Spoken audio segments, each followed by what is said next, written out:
पहिलं लय दिवस चांगलं होतं. हां. हे लय दिवस चांगलं होतं. हे आताच काय नाही, दिवस ते जायचं पहिलं, हां. पण माणसं ती राहिली नाही ती आता. हां. आता आपण म्हणतो का ना, काळानुसार माणूस बदलले. हां. काळानुसार बदलायला ना, दिवस ते पहिले दिवसानुसार बदलले ना, दिवस पहिलं जायचं. फक्त तुम्ही आम्ही बदललोय. होय. आता मी तुमच्याजवळ इथे एक बोलतोय, हां. तुम्ही उठून गेला गेला की तुमची माग निंदा करायचं चालूच झालं. हां. आपण म्हणतोय पाऊस पडना आणि देव असं झालं आणि तसं. अरे पाऊस का पडना? तुमचंच तोंड जागेवर नाही. कसा पाऊस पडेल मला सांगा. त्या टायमाला तुम्हाला खोटं नाही सांगत, मी ज्या टायमाला मी लहान होतो, आमच्या आई वडील इथं आलती का. आता जे शेंदडाचा विषय, हां. ह्या रस्त्याने कुणी ना नेल ते शेंदडा आळशी होतं. हां. रोड टचला असल्यामुळे बरं. वाळकं किती पण नव्हते, असं पोत्यानं वाळकं घेऊन जातो शेंदडं वाळकं. हां. तेवढं लोक पेरत होती. आणि त्या टायमाला लोक एवढीही करत नव्हती की बाबा ह्याच्यातनं जाऊन चोरून आण. ते प्रत्येक रानात राहायचं, कोण कोणाच चोरते सांगाही मला. हां. मग आता तसं दिवस राहिले नाहीत. आता फक्त मी जाऊन फिरून जाऊ दे ह्या हरभऱ्यात, हां.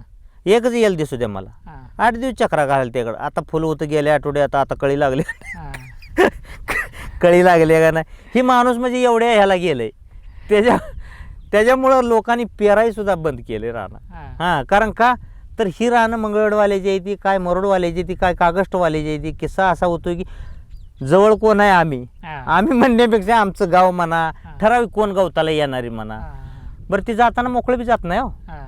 हे गवताच्या आत कवा एकदा घालीन किंवा असं एखादं पोतं आणलेलं असतंय गवताचं, बर. खाली गवात मधी शेंदडं वर गवात फडकं जामपैकी बांधून गाडीवर पण तुम्ही काय जरा समजा तुमच्या शेतातनं बाहेर निघाल, तुमचा अधिकारच नाही ना, तुम्ही कुठं आणलंय विचार हां, हां. आहे का अधिकार.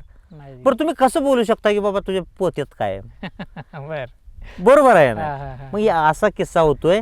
त्याच्यामुळे लोकांनी हे असलं खायचं हे ते. आणि दुसरा किस्सा, खाण्यापेक्षा नुकसान ज्यादा आहे. हां, हां, हां.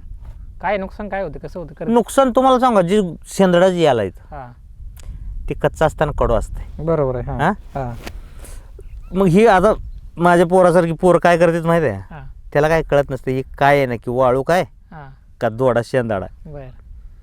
ती पहिल्यांदा पडदिशी तोडतंय मोठं बघून, हां. तोडून त्याचा देठ तोंडात घातल्यावर कडू लागतंय. बर. कडू लागलं का ही तिथंच टाकून देते, ती संघ पण घेत नाही ती. हां. का तर शेतकऱ्याच्या भ्यानं. हां. मग ती टाकून दिलं म्हणलं का त्याला माहीत झालं की कडू. मग हे एकाच याला बघत नाही ती, हां. असे प्रत्येक याला चापसून जाते. मग ती तिथंच तोडून पडलेलं धड आपल्याला पण नाही, त्या शेतकऱ्यानं एवढं आपदून लावलंय त्याला पण नाही. पण ही जी एक पद्धत आहे बघा चेक करण्याची, हम्म. काय पद्धत आहे सांगा बरं मला. कुठली काय चक्कर नाही. म्हणजे बिगर नुकसान होत ना चेक करण्याची पद्धत आहे अजून एक. सरळ पाल्याचा देठ तोडणे तोंडात घालणे.